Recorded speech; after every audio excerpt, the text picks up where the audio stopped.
The Office of the Director of National Intelligence is out with a brand new logo, and it set the internet on fire overnight last night. It's raising a lot of questions. I'm going to put the logo up here on the screen, and let's keep it up here. You keep coming back to it. Tell me, do you notice anything odd about this new logo?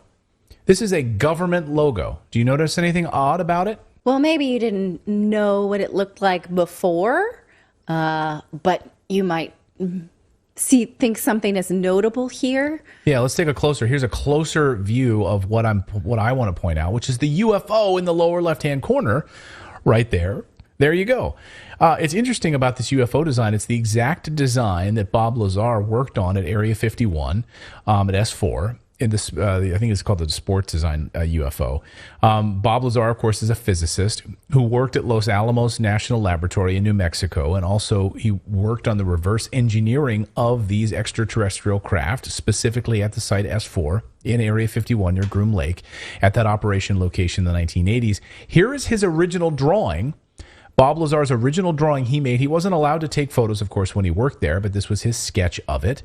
And there you can see the reactor core here. So there's the reactor core, the anti-gravity area on the bottom that you couldn't even touch. Basically, it was like putting your hands on something somewhat malleable, but you were forced away from it.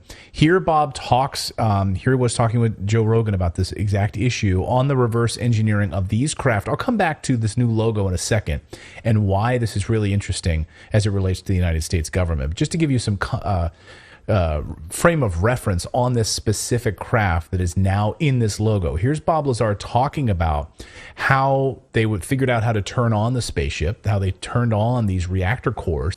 Well, they knew there was a fuel source in it, and they were proficient at making it work. And again, my analogy to something like this is you can drop a motorcycle off in the wagon train days and just leave it with the keys parked outside, somebody's place. Everybody will come around it and they'll poke and prod, and eventually they'll turn the key, get it to start, and become proficient at riding it. Yeah. But they won't be able to understand what the hell's going on. They won't be able to make the plastic fender, much less anything else. And I think that's exactly the state we were at. We played around with the parts long enough before I got there where they could make the reactor operate, take the fuel out, and know that it makes it work.